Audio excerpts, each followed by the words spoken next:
Bonjour! Un couple transgenre donne naissance à un enfant, une première en France. En France, la France, oui, c'est la France! Voilà, ça venait des États-Unis et c'est maintenant en France. Acclamation de la foule. Alors, témoignage. Un couple transgenre lutte pour la reconnaissance de leur enfant, une première en France. La petite Ava est née d'un couple transgenre. Mathéo a signé femme... Alors oui, faudrait être concentré, attention.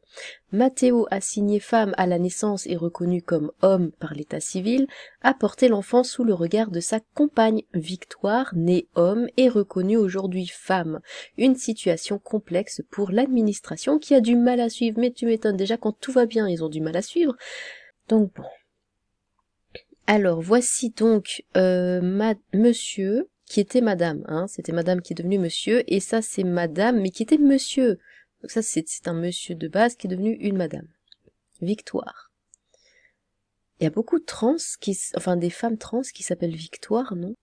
Mathéo est né femme, puis a changé son genre aux yeux de l'état civil. Il est désormais reconnu homme. Pour Victoire, c'est l'inverse. Elle est née homme et a fait changer son genre en femme. Ce couple transgenre avait un rêve, devenir parent. Pour atteindre cet objectif, le couple a été prêt à tous les sacrifices. Ils ont arrêté leurs traitements hormonaux et mis en suspens leur chirurgie pour concevoir naturellement cet enfant. Une grossesse redoutée. Au bout de 2 ans d'essai sans résultat, le couple, s'il prenait déjà des hormones, oui j'imagine que ça doit être compliqué, le couple a tenté de se tourner vers la PMA, mais elle n'est pas ouverte au couple transgenre, d'accord. Il aurait fallu que Mathéo renonce à son état civil d'homme ou qu'ils aillent à l'étranger. Alors qu'ils étaient sur le point de baisser les bras et que Mathéo allait reprendre ses traitements hormonaux, il a découvert qu'il était... Il a découvert qu'il était enceint. Du coup, Mathéo a très bien vécu cette grossesse qu'il avait pourtant un peu redoutée. J'avais peur du fait d'être un homme, de voir mon ventre s'arrondir. Oh mon Dieu, non, tu n'es pas un homme. Un homme ne tombe pas enceinte. Là, dans ce cas précis, tu es une femme. Tu peux être un homme avant, tu peux être un homme après si ça te fait plaisir, mais là, dans ce cas précis, tu es une femme. J'avais un peu peur au début de ne pas supporter le regard des gens, et finalement, je me sentais très bien, assure Mathéo. Une loi encore floue. Dès que la nouvelle est tombée, le couple a tenté de faire reconnaître l'enfant, mais la reconnaissance pour les couples transgenres est encore très complexe. En 2016, la loi pour les personnes transgenres change. Auparavant, ils avaient obligation d'être stériles pour changer de genre au regard de l'état civil, mais rien n'a été prévu pour la filiation des personnes et couples transgenres. Des hommes enceints avaient déjà pu se faire reconnaître a posteriori comme père de l'enfant. Mais c'est la première fois qu'un couple dont les 2 membres sont transgenres se confronte au problème. Le couple a été obligé de prendre un avocat car pour l'heure, dans le livret de famille d'Ava, Mathéo est inscrit comme étant la mère, Victoire comme étant le père. C'est tout à fait normal parce que c'est Mathéo qui était à l'hôpital, qui était dans le lit, c'est lui qui a accouché. Donc oui, c'est la mère. Que les personnes se sentent femmes, hommes, tout ça, il n'y a pas de souci, mais au bout d'un moment, faut que le pays tourne, hein. Et c'est déjà bien assez compliqué comme ça, pour encore y rajouter plein de subtilités en mode oui, non, mais ok, ouais, je suis une femme, mais en fait non, je suis un homme. Bon, par contre, je mets un enfant au monde, mais je suis quand même un homme, mais du coup, un homme qui met un enfant au monde, non, ça n'a strictement aucun sens. Juridiquement, un homme peut tomber enceint, mais derrière, la loi pour reconnaître son enfant n'a pas été modifiée. Un homme transgenre dans les textes de loi ne peut pas reconnaître son enfant. Un long combat juridique va s'engager pour le couple. Victoire et Mathéo ont vécu d'autres entraves administratives.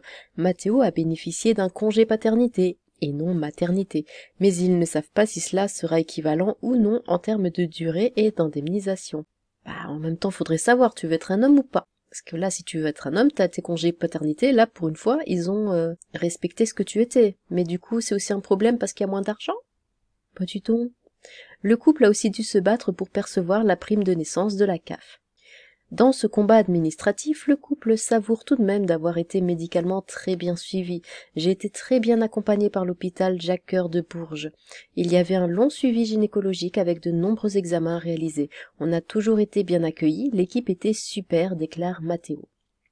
Bon c'est au moins ça. Qu'est-ce qu'ils disent? Mathéo et Victoire, tous les deux transgenres, ont donné naissance à Ava le 19 février 2023. Les équipes du pôle femmes-enfants ont accompagné le couple tout au long de cette grossesse spontanée réalisée sans procréation médicale assistée. C'est la première naissance à Bourges d'un enfant conçu naturellement et dont les deux parents sont transgenres. Un combat politique. Ce combat, ils ont accepté de le médiatiser pour aider les autres personnes, parce qu'il y en a tellement des gens comme ça, qui vivent dans des situations similaires. On préfère se battre et se faire voir pour que ça puisse changer pour d'autres par la suite, assure Victoire. Ils espèrent que leur situation fasse jurisprudence pour ouvrir la voie à d'autres couples transgenres désirant avoir un enfant. Ils reçoivent sur les réseaux sociaux de nombreux messages de couples ayant des questions sur leur parcours.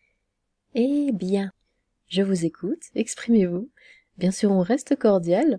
Trouvez-vous cela normal de vouloir changer l'administration française pour des caprices? Oui, des caprices. Et que pensez-vous de cette nouvelle mode qui arrive en France, qui vient tout droit des États-Unis comme d'habitude? Mais attention tout de même à ne pas vous exprimer trop fort, ou sinon vous serez transphobe. Eh bien, moi je souhaite beaucoup de courage à Ava. J'espère qu'elle pourra avoir une vie, une façon de voir les choses de manière normale et qu'elle ne sera pas trop poussée par ses parents dans cette nouvelle mode, le progrès. J'espère qu'elle aura son identité propre et qu'elle ne sera pas comme certains enfants qui sont poussés par leurs parents à être trans ou homo ou que sais-je. Eh bien, j'ai hâte de vous lire. Sur ce, tchou!